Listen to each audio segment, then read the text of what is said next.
అంటే కందుకూరు శ్రీరాములు గారు కూడా ఆ పత్రికకి అంతా సహకరిస్తున్నారు కాబట్టి ఆయన కూడా భాగస్వామ్యం తీసుకోవడం జరిగింది.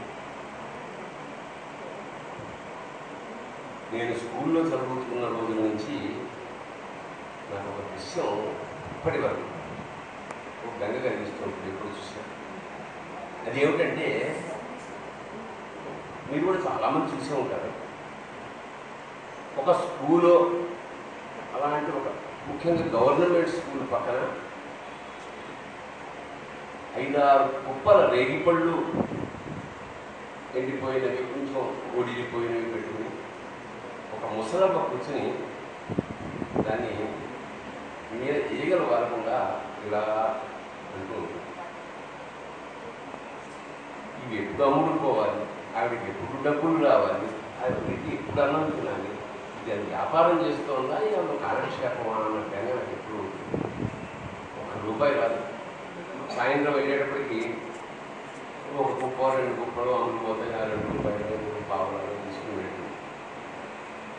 ఇవాళ నాకు ఒక పత్రిక పెట్టుకుని ఇలా ఆకులతోటి ఈగలు రాకుండా పోపుతున్న దేవి కనిపిస్తుంది.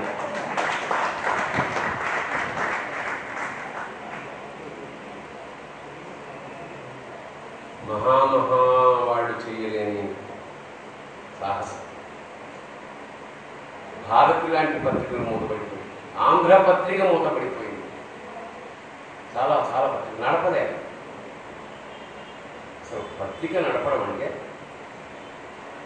ఒక నెల, అది మాసపత్రిక అయితే నెలకు పెళ్లి చేయడం, దినపత్రిక అయితే రోజు పెళ్లి చేయడం, లేదా ఆర్థికం ఏదో అంత కష్టం. ఇందాక శ్రీరాములు గారు అన్నట్టు ఎలా చేస్తోందంటే, దీనికి ఒక కక్ష కావాలి, కసి కావాలి, ఒక తీవ్రత కావాలి. అలా ఉంటే తప్ప చేయదు. దేవి నాకు చాలా ఏళ్ళుగా వచ్చే ఇండస్ట్రీకి వెళ్ళక ముందు నుంచే కవయిత్రిగా, గజల్స్ పాడే గాయనిగా,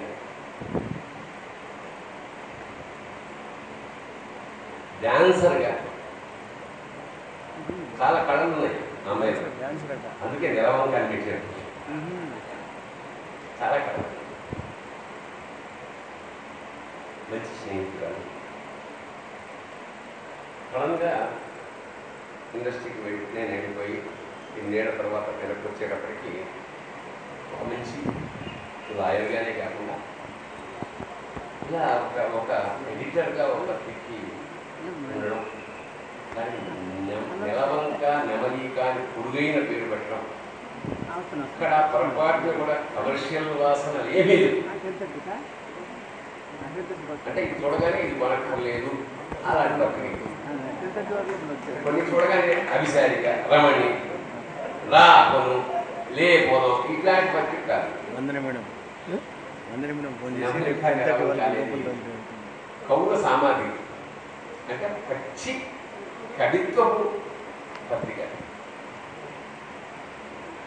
అయితే నెలవంక నెమలిక మనకి బాల్యం నుంచి, బాల్యంలో ఒకలాగా పరిచయం అవుతుంది. నెలవంక, చంద్రుడు, చందమామలాగా, జాబిలాగా పుస్తకాల్లో నెమలికలు పెట్టుకుని అదేదో పిల్లలు పెట్టుకుందని ఇలా ఈ భ్రమంలో ఒక అందమైన బంగారు బాల్యం అయిపోతుంది. ఆ తర్వాత యవనానికి నెలవంకలకి పూర్ణచంద్రుడికి సంబంధం మనకు తెలుసు. ఇలా ఒక స్ఫురణ నాకు శ్రీనాథుడి పద్యం గుర్తొస్తుంది. హరచూడ హరిణాంక వక్రపై కాలాంత స్ఫురచ్ఛంటిక పరుషోద్గాఢ వయోధర స్ఫుటదకి పద్యం కాఠిన్యం ఉందంటాడు. ఆ వక్రోక్తి సాహిత్యంలో ఉండాలన్న సూచనగా నెలవంక. సరే, నెలవంక మీద శ్రీశ్రీలగా బోల్డ్ మంది, శ్రీరంగ నారాయణ బాబు లాంటి మహానుభావులు కూడా అద్భుతంగా రాశారు సాహిత్యం. ఆ తర్వాత నెమలిక. చాలా జాగ్రత్తగా గమనిస్తే నెమలి ఈకలకి ఒక శక్తి ఉంది. అదేమిటంటే నెగిటివ్ ఎనర్జీని తీసేస్తుంది. ఎప్పుడైనా చూస్తే ఈ శుక్రవారాలు ఈ ముస్లిం పూజారిగా నెమలీకలతో దువా తీసేయడం అంటే సాంబ్రాన్ని చల్లి నెగిటివ్ ఎనర్జీ తీసేస్తుంది. ఇది వాళ్ళ క్లాస్ అయితే మనకి కృష్ణం ఉంది జగత్తులో నెత్తి మీద నెమలీకుంది. ప్రపంచంలో నెగిటివ్ ఎనర్జీ తీయడానికి కృష్ణుడు అలా ఏదో తమాషాగా అటు ప్రాకృతికంగా అది ఆధ్యాత్మికంగా చూస్తే వాడు గోవిందుడు వీడు శివుడు. ఆట కదరా శివ నెలవంక, ఆట కథ కేశవ నెమలిక. అట్లా కూడా మనం ఏదైనా ఒక పత్రికని నాలుగేళ్ల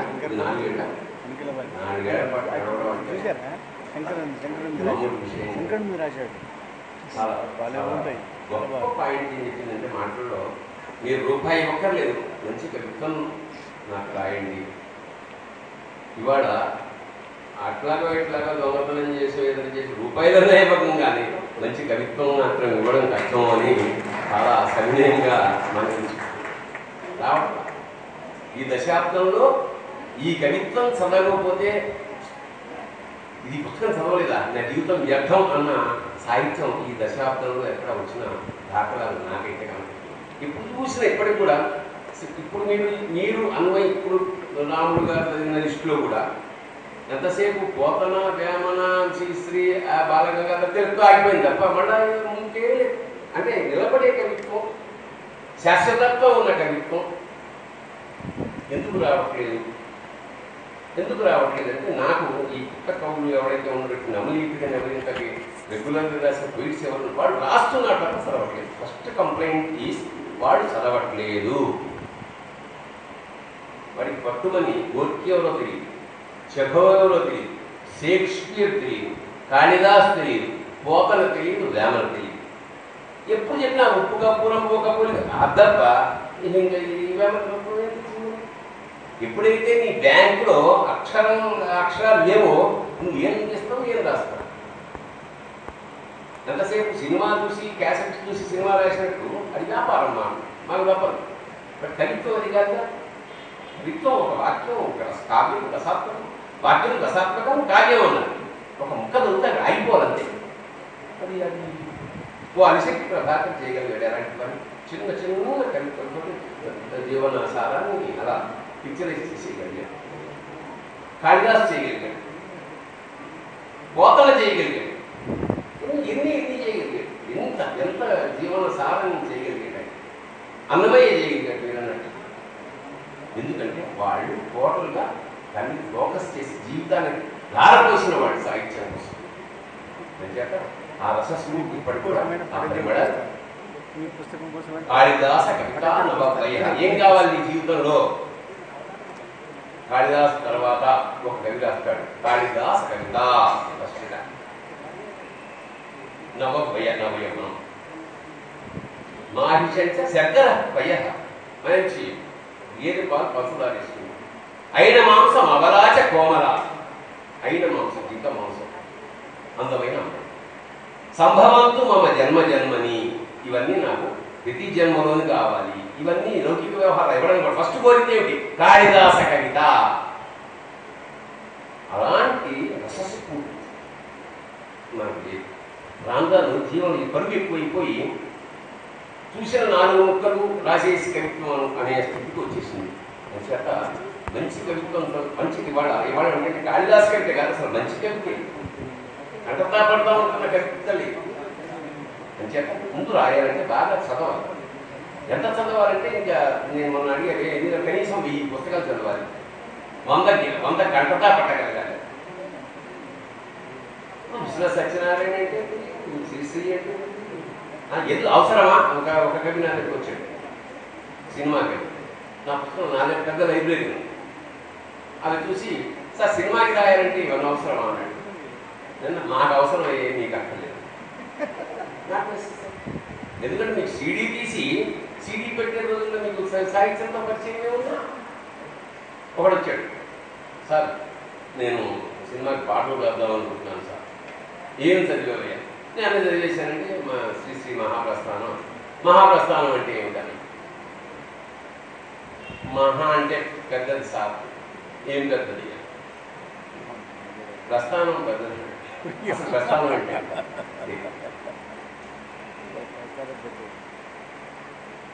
చేత ఈ శ్రీశ్రీ వీళ్ళు కూడా అంతకింత అద్భుతంగా చదువుకున్నాడు. కాస్త బాగా కొత్త రామాయణం అని కవితా పట్టినవాడు, సంస్కృతం ఆపోస పట్టినవాడు, ముఖ్య రాయలేదు ఎవరు వాడి కవితావో కవితానా యువకాశల నవపేశల సుమగీత వర్ణంలో నిర్ణయాల సుముహూర్తంలో అతి సుందర సుచందనమందున ఇనువీధుల్లో విహరించే అందరి అందానిగా భావించే రోజుల్లో నీకై బతుకే ఒక తపపై శిరదీక్ష శిక్షా తప సమీక్షణలో ఎవరికి కూడా సాధ్యం? అంత క్రితం నీ బ్యాంకులో అంతుంది, అంత చదువుకున్నాం, అందువల్ల ఒక కవిత్వం రాయగలం. అది లేదు ఇవాళ.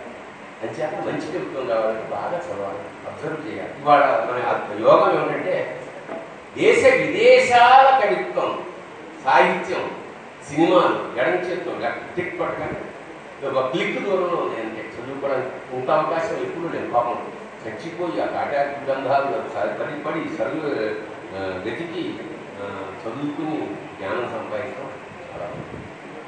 అలాగే ఒక పత్రికని పెట్టి దాన్ని అద్భుతంగా అంటే మనకి తెలిసేది ముందు రంగస్థలంలో బయట కనపడేది మంచి నటనే. దాన్ని వెనకాల పడుతున్న క్షోభ, బాధ, ఆర్థికమైన వ్యవహారాలు ఎన్ని అనుభవిస్తుందో అది పరమేశ్వరుడికే ఎరుక. అది మనకు తెలియదు. అయినా సరే ఒక స్టాండ్ పేపర్ల రోజున దేవి జీవితంలో వెనక్కి తిరిగి చూసుకుంటే తను నెమలిక, నెలవంక, నెమలిక లాంటి పత్రికకి అధినేత్రి అని ఆ ఆనందంతో చచ్చిపోవచ్చు.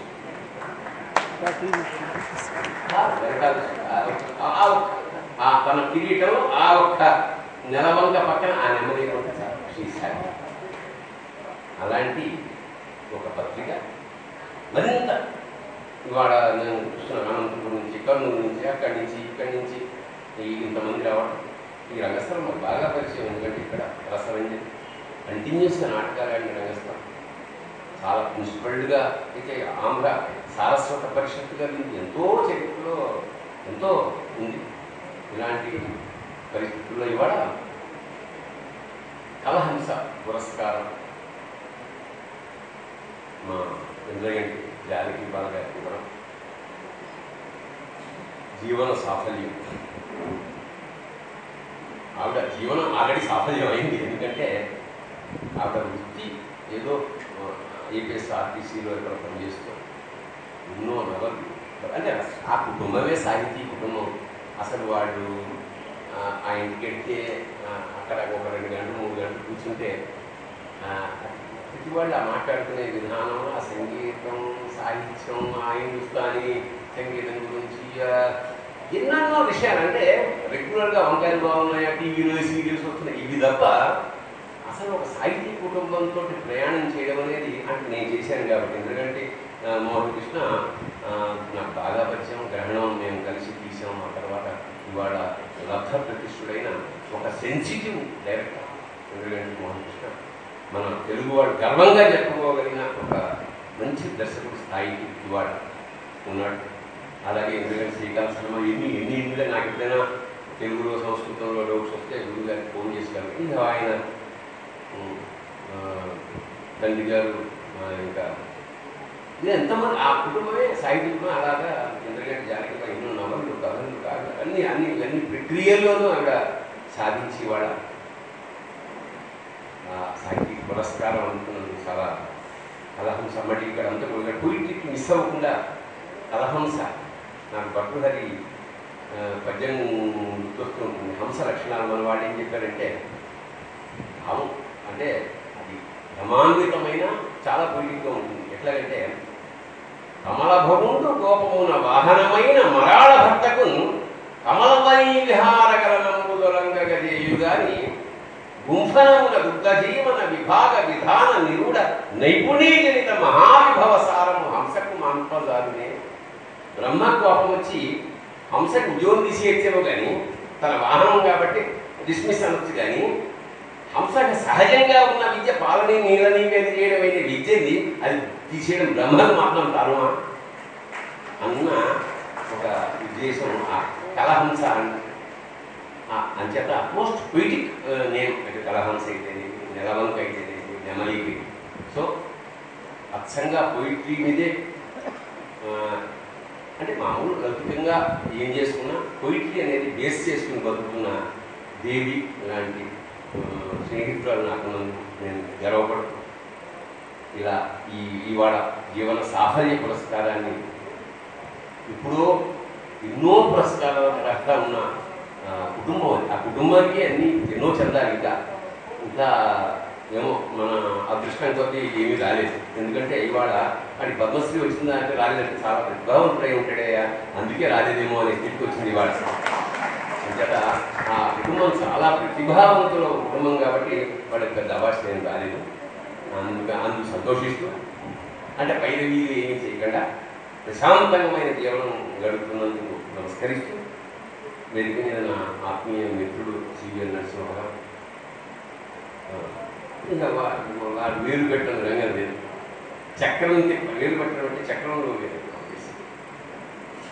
ఎన్నో అలాగా అతను వాడి గురించి ఏం చెప్పుకున్నా నా గురించి నేను చెప్పుకున్నట్టు. కాబట్టి ఇలాంటి ఒక మంచి నిజానికి నేను బెంగళూరు వెళ్ళాల్సి కేవలం మన దేవికి నేను ఇచ్చిన మాట ప్రకారం వాడికి సభలో పాల్గొన్నాను. నా సభలో ఇందాక వాళ్ళు చెప్పినట్టు వేదిక మీద కన్నా చాలామంది ప్రతిభావంతులు సుధాకర్ గారు కానీ మా రమణజీ వీళ్ళు 3 మంది ప్రముఖులు వేదిక ముందున్నారు.